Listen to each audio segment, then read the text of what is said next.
the kids in school that liked taking tests? Right? We got just a few of us. Just a few of us. I want to test a theory real fast. Do you that raise your hand, do you also like trivia games? Audra doesn't. No. Yeah.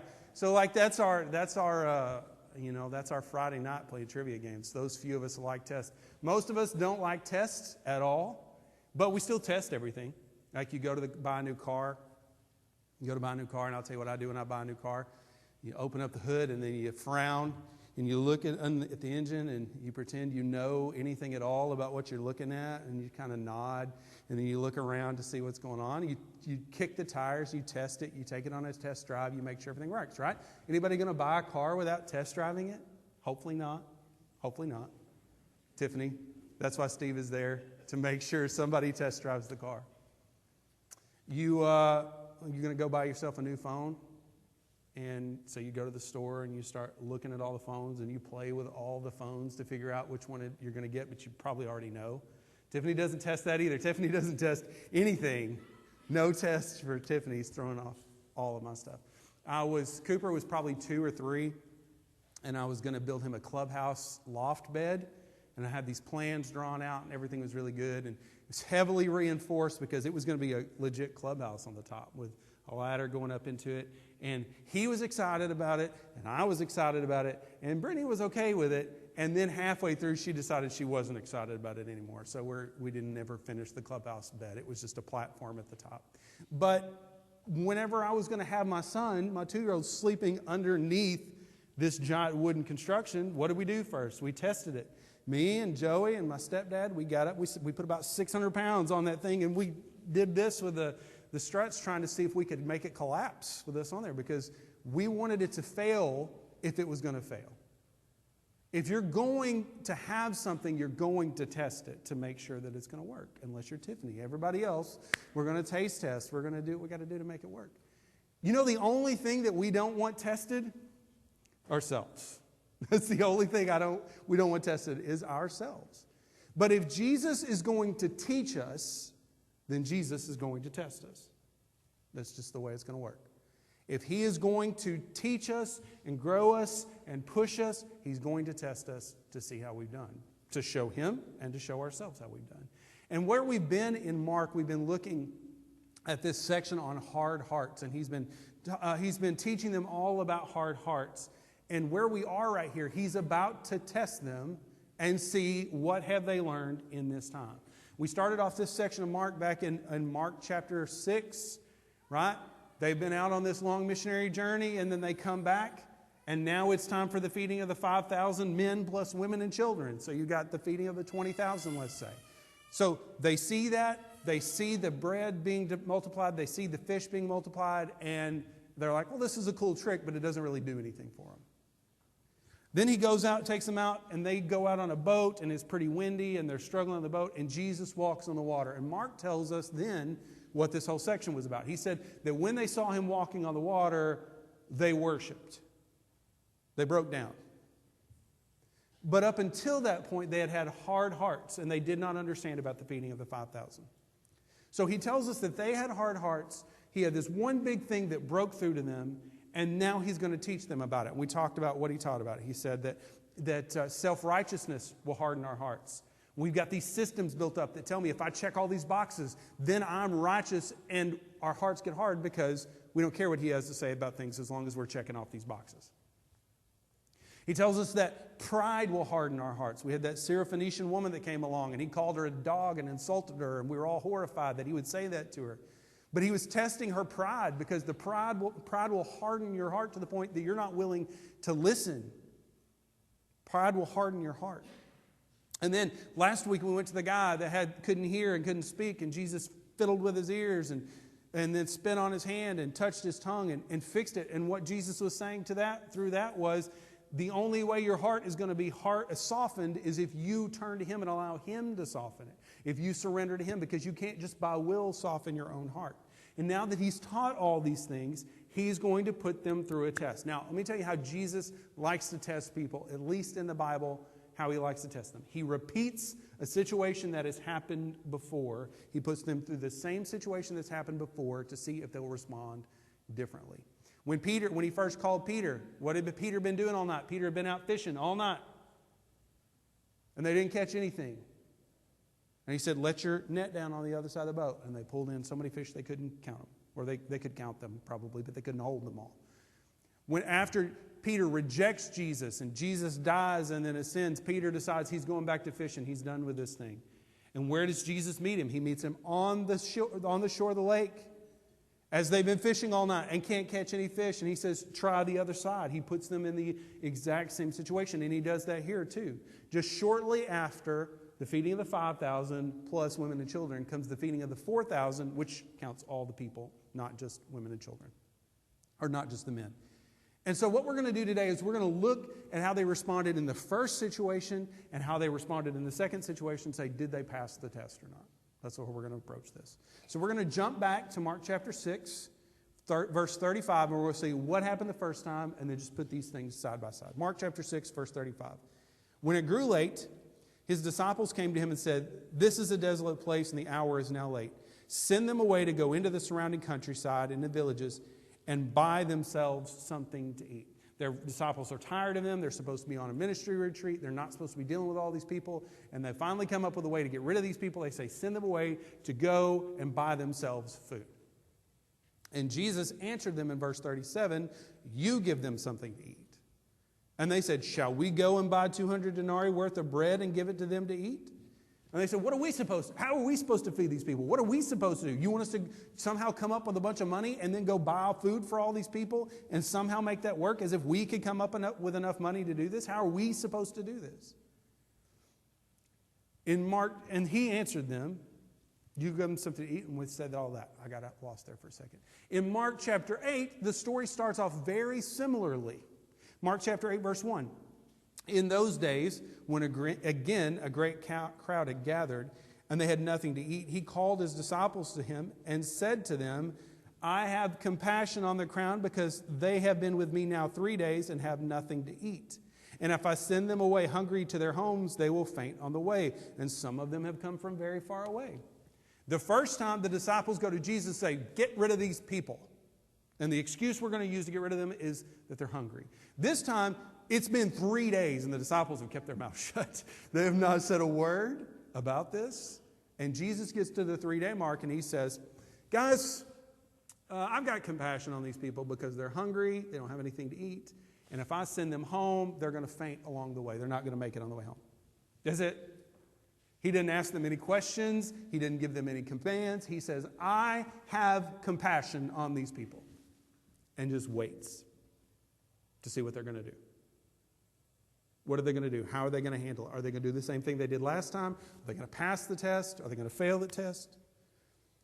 And his disciples answered him in verse 4, how can one feed these people with bread here in this desolate place? Now, I've listened to a lot of sermons about this. I've listened to other people's sermons about stuff before I preach it when I have the time. And I get frustrated with other people's preaching and what they have to say about things. Because you read this, and what I've heard a lot of guys preach about this is they didn't get it. They didn't learn from the last one. They didn't get it. Because they said, how are we supposed to do this? But I think that if you compare the two, I actually think they got it. They just weren't presumptuous about it. So if I go out to dinner with my in-laws, we go to dinner with my in-laws, you know who's going to pay? They are. It doesn't matter. I snuck around one time and went out, said I'm going to the bathroom and got to the waitress and paid, and it was not a good deal when I did that. Because they're going to pay, but I never just step up and say, hey, are y'all going to take care of this check so we can get out of here or what? I know what they're going to do, but I'm never presumptuous enough to step up and say, could y'all hurry up and take care of this? Or y'all are going to take care of this. I don't do that. Even if I know what they're going to do, I don't step up. And I think that's what they're doing here. It's one thing for Jesus to multiply food. It's another for us to say, hey, Jesus is going to multiply food. He's going to do this. I'm not going to be so hard on them and say they failed this test. They didn't get it right because they said, how are we supposed to do this? I think they were giving him an opening to tell him what to do. Back in Mark chapter 6, after they said, what are we supposed to do? Go spend all of our life savings to make this happen? What are we supposed to do? How are we supposed to do this? Jesus responded and said to them, okay, How many loaves do you have? Go and see. This time, he said to them, they said, how are we supposed to feed them? What are we supposed to do? And he asked them, how many loaves do you have? And they said, 7. You know the difference between those two? The first time he said, go find out. And they grumbled around and figured out how much food was there. The second time that he said, how much do you have? They said, we have already counted. We already know what we have. 7. I think they learned the lesson. Because if they had not learned the lesson, they wouldn't have counted beforehand. The interesting thing for me here is that Jesus is not really asking us to know what to do all the time. Do you realize that? We think that Jesus wants us to know how to handle every situation or how we're supposed to overcome something, how we're supposed to deal with an obstacle. We think that Jesus wants us to have the answer every time. But Jesus is never looking for us to have the answer. What is he looking for us to do? What's he looking for us to do? The first time he said, go feed the people. And they said, how are we supposed to do that, Jesus? Like, what are we supposed to do here? The second time they said, how do you want us to do that? Here's what we have to offer. You tell us what to do. The hard heart says it can't be done. The soft heart says, I don't know how it's going to get done, but here's what I've got. I think they learned their lesson pretty well. They said, we have 7 loaves of bread. And he directed the crowd to sit down on the ground, and he took the 7 loaves, and having given thanks, he broke them and gave them to his disciples to set before the people. And they set them before the crowd, and they had a few small fish. And having blessed them, he said that these also should be set before them. And they ate and were satisfied. So, the same thing happened that happened before. Jesus took what they had and made it enough. The difference is the attitude of the disciples during the process. Jesus met the need both times, but one time condemned them, and the other time made them partners in ministry. He'd soften their hearts at least a little bit so that they had enough to feed all the people. The last big difference here is in what was done at the end. Mark chapter 6, verse 43, they took up 12 baskets of broken pieces and of the fish, and those who ate the loaves were 5,000 men. We talked when we did this about why they just said men. I think it was to point back to the story about Elisha, and that's why they were just focusing on the men there. In the next one, he doesn't say just the men. Mark 8 says, and this is the last half of verse 8, they took up the broken pieces left over, 7 baskets full, and there were about 4,000 people. So this time he's referring to all of them. And he sent them away. And immediately got into his boat with his disciples and went to the district of Dalmanutha. Now, I'm going to talk about something that I don't like to talk about because I think people make too much about it. I think people go way too far with it. And I've heard lectures about it, and I've watched videos about it. And I don't want you to think that that what I'm about to say applies all the time, or that you should always look for this. But there is significance in numbers in the Bible. This is called biblical numerology. This is whenever you assign meaning to numbers based on how they're used. And most of it's crazy. Most of it's nonsense, okay? You don't want to go too far with it. But when you got 2 situations that are almost exactly the same, but he ends with 2 different numbers, 12 and 7, 12 baskets full and 7 baskets full, I see some significance there. And I want to tell you what I think the significance is and how it applies to the hard hearts. In Jewish biblical interpretation, the number 12 and the number 7 both represent completion. So the 12 represents the 12 tribes of Israel. They look at the 12. This is wholeness. This is all of us in the 12 tribes of Israel. And so when the number 12 is repeated throughout Scripture, it refers back to wholeness, completeness, everything being done. But it's kind of it's like a physical thing. It's not a spiritual thing. It's a physical thing.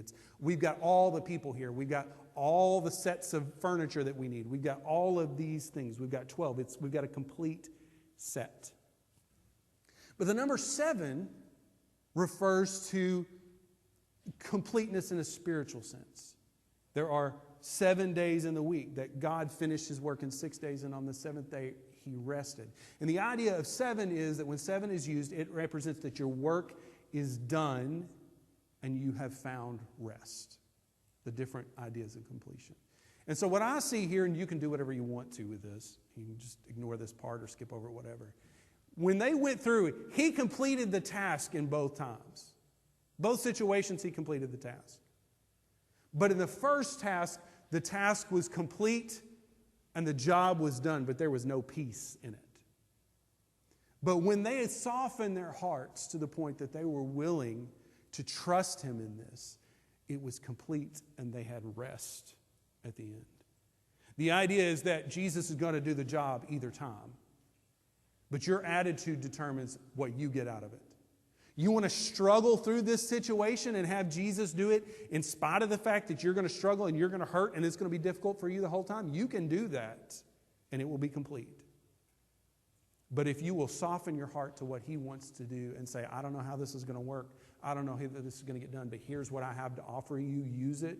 Then the job is complete and you find rest in it. So Jesus puts them through the test. He sees what happens. They get in a boat and go over to district of Dalmanutha. This is a place that we don't know anything about. We don't know where it is, anything like that, but he goes away.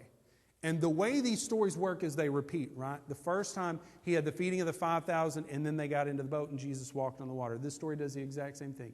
You've got the feeding of the 4,000 and then they get into a boat, but there's a little section in between here to tell us something specific before he gets in the boat and finishes the story.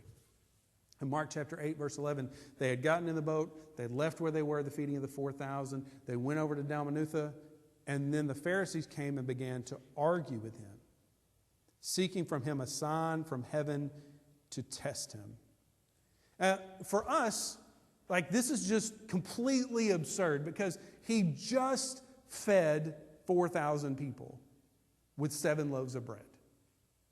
What more sign do you need? Just before that, he'd fiddled with the guy's ears and tongue and made the guy able to hear and speak, and not just hear and speak, but given a vocabulary and the ability to speak. He'd healed a little girl's daughter that was possessed by a demon in that one spot, in that one place. He has done all these things over and over and over. And for us, we're like walking through this one at a time and seeing all these things. So the idea that you would want more of a sign from Jesus is a little absurd.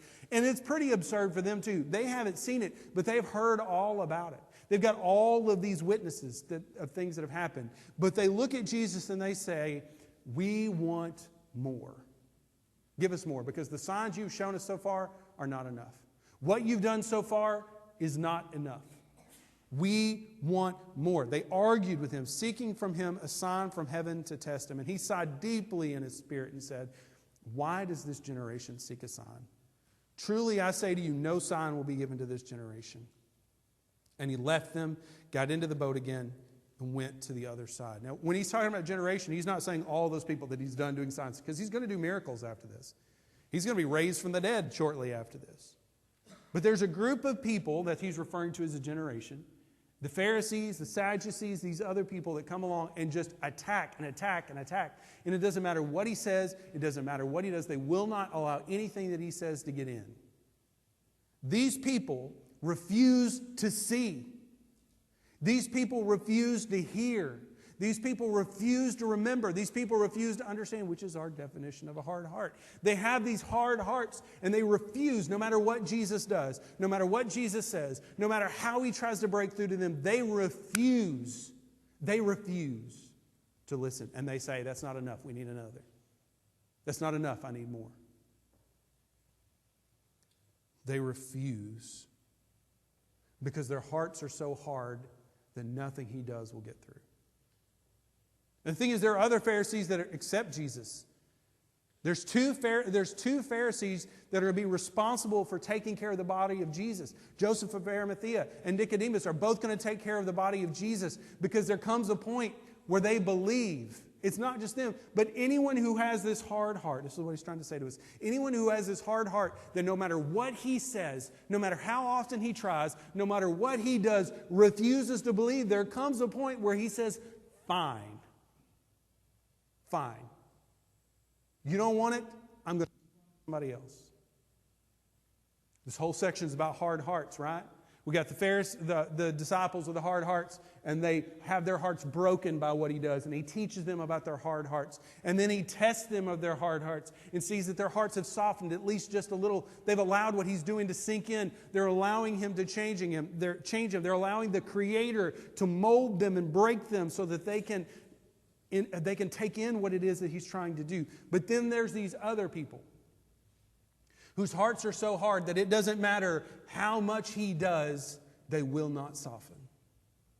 It doesn't matter how many sermons there are in a series about hard hearts, they will not listen. And Jesus says, okay,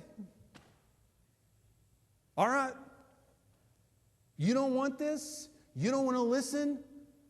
There are other people who do. And I will move on to them. And he left them and got into the boat again and went to the other side. And then we get to verse 14. They had forgotten to bring bread. Like, how embarrassing was it to have forgotten to bring bread? Like, we had 7 baskets full. Like, what happened? Like, I thought James had them. I thought John had them. Like, Bartholomew, that was for me. I ate it all already. They had forgotten to bring bread after all of these things. And here's the thing I want to teach you just a little bit about studying this. There are public tests and there are private tests. And the public test was the feeding of all the people, but then the private test was what happens in the boat. And the first time they failed the public test and passed the private test. This time, they passed the public test, and we'll see what happens in the private test. They had forgotten to bring bread, and they had only 1 loaf with them in the boat. And what do you do in that moment? Like what do you do? Do you, how do we hint to Jesus that he needs to do that multiplication trick again? Like, he's done it twice. How do we get him to figure this out? How do we get him to do this? But they're not doing that. They're not saying, hey, Jesus just multiplied all of this bread. Surely he can multiply and, give us 12 loaves out of this or whatever. Instead, they're arguing about what they're supposed to do. And Jesus speaks to them. And he cautioned them, saying, watch out, beware of the leaven of the Pharisees and the leaven of Herod. And they began discussing with one another the fact that they had no bread. Leaven, yeast, it's a rising agent. And leaven in Scripture always represents sin. Jesus talks about leaven. He says, a little leaven leavens the whole lump. A little bit of sin makes the entire thing sinful. We look at some of the Old Testament customs and things like that. Leaven always represents sin. So they're arguing about bread. Instead of talking to him about bread, they are arguing with each other about bread, what they're going to eat. And Jesus says, beware of the leaven of the Pharisees and that leaven of the Herod. So beware of the sin that these people are committing, that you don't commit the same sin. And they began discussing with one another the fact that they had no bread. So what's the leaven? What are we talking about here? This, even for Jesus, this seems like a wildly out of context situation. Even for Jesus, it seems like this makes no sense that you would bring this up right here and right now. What's he talking about? The leaven of the Pharisees is, the sin of the Pharisees is that they think that they are righteous on their own. They have a system, a religious public system that says that if I keep these rules, especially publicly, then I am right with God. That I have these rules that I have to follow, and as long as I keep these rules, I'm okay with God. The leaven of Herod is a little bit different because we haven't seen Herod in a while. Herod was the ruler of the region, and he was a Jew in public. He wasn't born a Jew. He converted to Judaism so that he could somehow get a claim to rule over this place, and Rome gave it to him. But the Jews hated all the Herods. They hated all of them because they would put on a show of Jewishness. In public, they would be Jewish. They would show up to the holidays. Herod the Great rebuilt the temple and made this magnificent temple. They did all of these things publicly and said, our religion is here. We're Jews. And then meanwhile, they're leaving each other, and they're having affairs, and this one guy marries his niece, and then she leaves him and marries his brother, and then we've got a niece, brother, uncle relationship thing, and you got all these things that are so offensive to the Jews because it's obvious that their religion is entirely about the public, and there's nothing at all affecting them individually. They think that religion is all about what God does out here, but it doesn't affect what happens in my daily life. That my religion is about what happens on Sunday and not what happens from 9 to 5, Monday through Friday. The leaven of the Pharisees is that they consider themselves righteous because they keep the rules. The leaven of Herod is that he keeps his religion public and it doesn't affect his private life at all. And they began discussing with one another the fact that they had no bread. He says, watch out that your religion doesn't become a thing of events and of ceremonies and of services, and understand that your religion is about what happens with you individually. Your relationship with God impacts every area of your life. And God is able to work not just in the feeding of the 5,000, but He's able to work in the feeding of the 12. And He should be relied on, not just in the feeding of the 5,000, not just in big public declaration, but He should be relied on in the very everyday aspects of your life. He should be relied on down even to the eating of your meals. These other people think that they're right with God because they keep the rules and they're doing everything right. These people think that they're right with God because they keep all the public ceremonies, but none of them are right with God. Because if your religion doesn't go past the public and into the private, then your religion is nothing. And though they had passed the public test, they began discussing with one another the fact that they had no bread. And He cautioned them, verse 17, and Jesus, aware of this, said to them, why are you discussing the fact that you have no bread? Why is this a problem? Why is the thing you haven't gotten yet? After all you've seen me do, why don't you get it yet? Why are you still arguing? Why are you still fighting about bread instead of coming to me for bread? You'll let me feed the 5,000. You'll let me feed the 4,000. You'll let me deal with the Pharisees in public, but in private, you don't want to bother me? In your own home, you don't want to bother me? In your friend group, you don't want to bother me because that's for public? Why are you still discussing the fact that you have no bread? Do you not yet perceive or understand? Are your hearts still hardened? Are your hearts hardened? Having eyes, do you not see? Having ears, do you not hear? And do you not remember? When I broke the 5 loaves for the 5,000, how many baskets full of broken pieces did you take up? And they said to him, 12.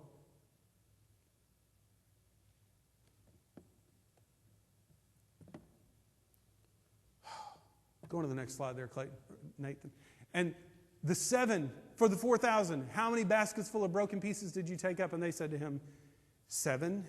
And he said to them, do you not yet understand? Their hearts were hard. Their hearts were broken. Their hearts had been softened, but they were not soft yet. What does Jesus want us to learn from all of this? Like, what's the point of all of this? What's He trying to communicate to us? We all start with hard hearts. We all start in the same place. We're all there at the feeding of the 5,000.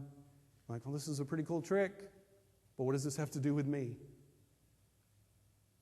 We all start there. All of us have sinned and have been separated from God. We have all fallen short of the standard that must be met in order to be right with God. All of us have fallen short. And we all have these hard, dead hearts. And until you're willing to be like the deaf man who recognizes that he has no ability to heal himself, no ability to take care of himself, no ability to restore himself, but Jesus does, until you're like that man that says, I can't fix this, I need you to fix this. Until that happens, your heart will remain hard and dead. But if you will cry out to him for rescue, he will save now. This is where we all start. And once you've responded, you said, Lord, I'm dead, I'm separated, my heart is hard, and I need you. He will break through, just like he did with the disciples. He will break through to you. He will give you a new heart. But the thing is, we are sinful, broken people, and we will harden those hearts again. And he will call out to you. He will cry out to you. He will teach you. He will show you. But he won't make you listen. If you're like the disciples who see and who hear and who understand and say, Lord, do the same in me, he will. But if you say, like the Pharisee said, no, I'm good enough. I've got this covered. If you say, like the family of Herod would say, I show up, I give my offering, I'm doing what I'm supposed to do, I am covered, I will do what I want to in my private life. He will not force you to surrender to him.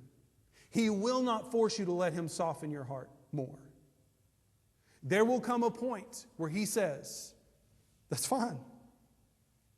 If this is what you want, I'll go spend my time on somebody who wants what I have to offer. And finally, the thing that he wants them to learn is that though your heart may be softened in one area, the process does not stop because he softened you one time. This is a continual process that will last your entire life. They got it publicly, but they didn't get it privately.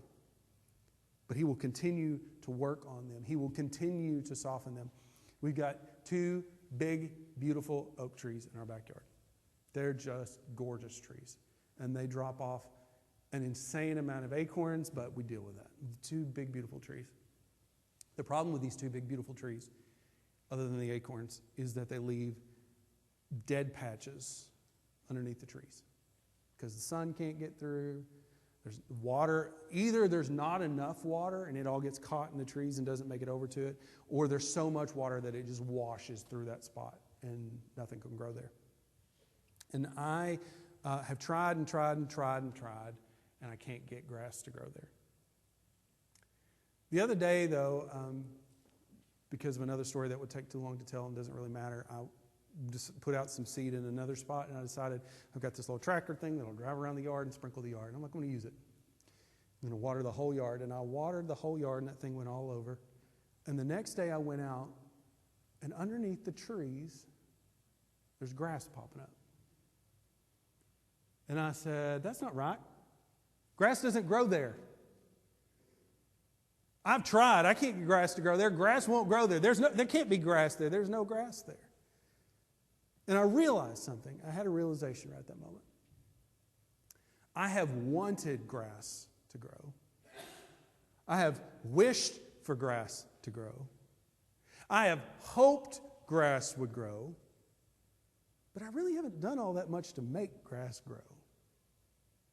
But I have decided, because I want it so bad, and I've wished for it so often, and I've hoped for it so much, I've decided that I have tried, and it didn't work, so there's no reason to try again. I have counted my wishing, my hoping, my wanting as effort, and they are not.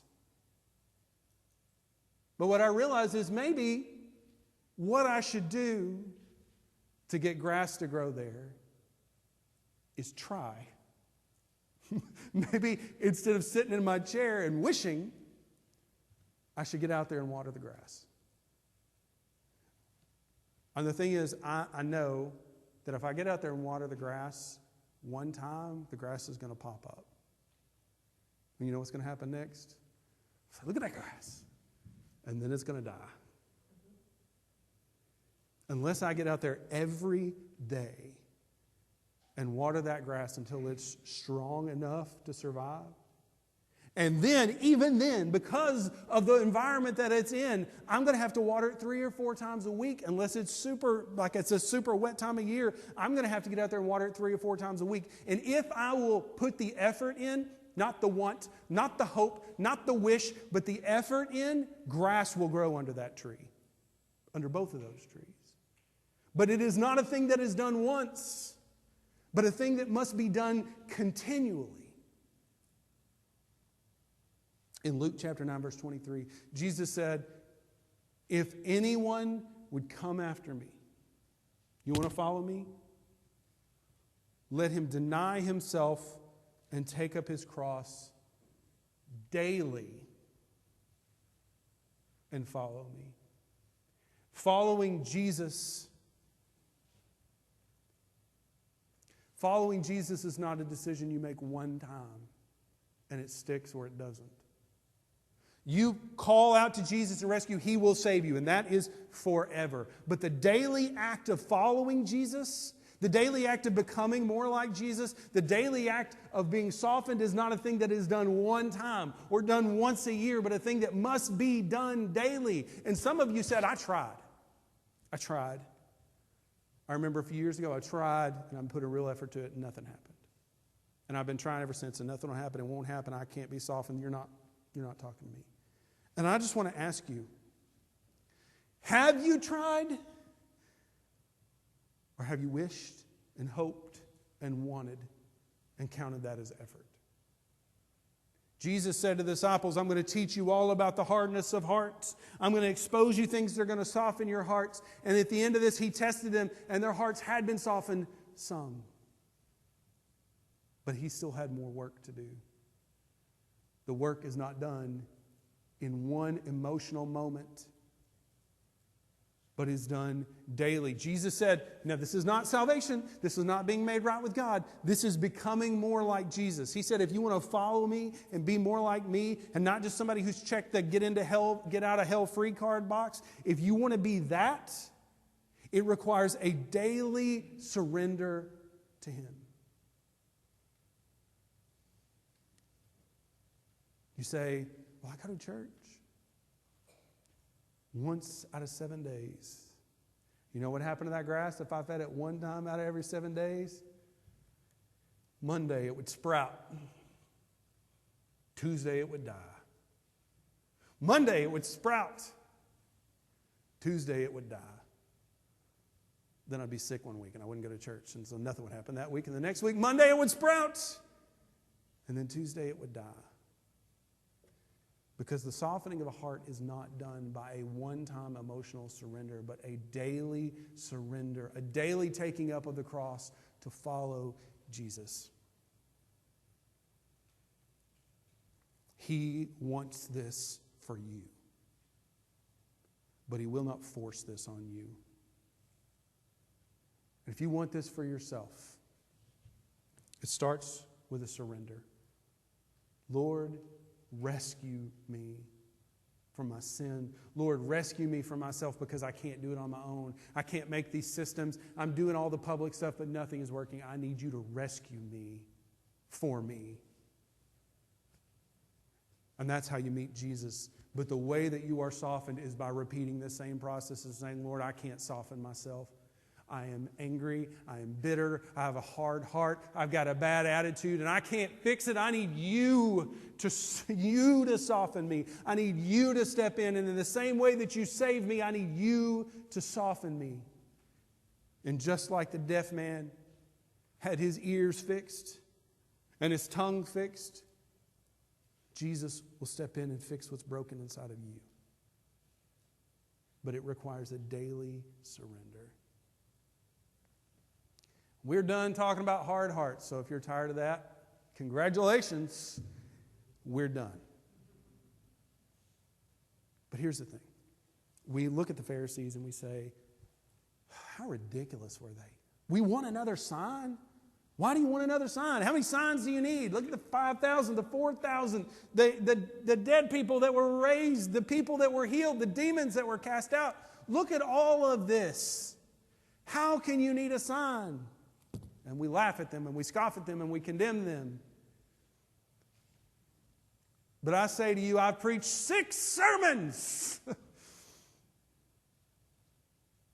How many more do you need? How much more often does God need to speak to you and tell you what it is that He wants you to do? We say, well, this is my first time here. Like, well, all right, I guess you get a little bit of a pass. You hear this one. But hearing it one time doesn't make it any less true or any less important. And I'm begging you, If God has been speaking to you for the last few weeks about what it is that you need to do, the Spirit's been convicting you about what you need to do for the last few weeks, and we don't have pews. We can't say, hold on to the pew anymore. My grandpa used to say, you're holding on to the pew. We don't have pews. These chairs move around too much. But you are holding on to yourself, staying in that seat, not making a move. You're staying in that spot saying, God, I can't do this, not right now, next time, next time, next time, next time. I'm telling you, there will come a point that He says, all right, you got this. I'm going to somebody else.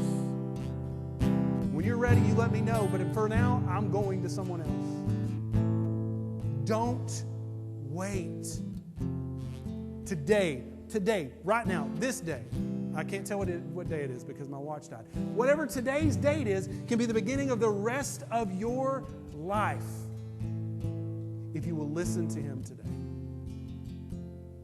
So what will you do?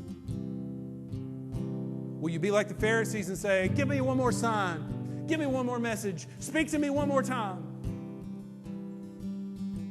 Or you'll be like the disciples and say, Lord, I don't know what's next, but here's what I've got. Use it. What will you do? Stand with me, please, as we pray. Our Heavenly Father, we come before you, and I thank you so much that you've given us this message, Lord. And as I have studied these messages and had to preach these messages, Lord, I know that you've been speaking to me as much as you've spoken to anyone else. And I know that I require a daily surrender, that I have to take up my cross every single day. And the days that I don't, I know what it's like. And I ask that you would soften me. And for those in the room, Lord, that are listening, that have responded to you over the last few weeks, Lord, I thank you for them and ask that they would continue to respond. They would not count that as checking the box and they're done, but they would continue to respond. But for those that have not responded, Lord, that you've been speaking to them, you've been saying things, and they've been saying one more, show me one more sign, do one more thing, let me hear one more message, give me one more week, Lord. Let them see that they are wasting time. But Lord, please don't let your patience run out on them. Let them move here and now. It's in Jesus' name I pray these things, Lord.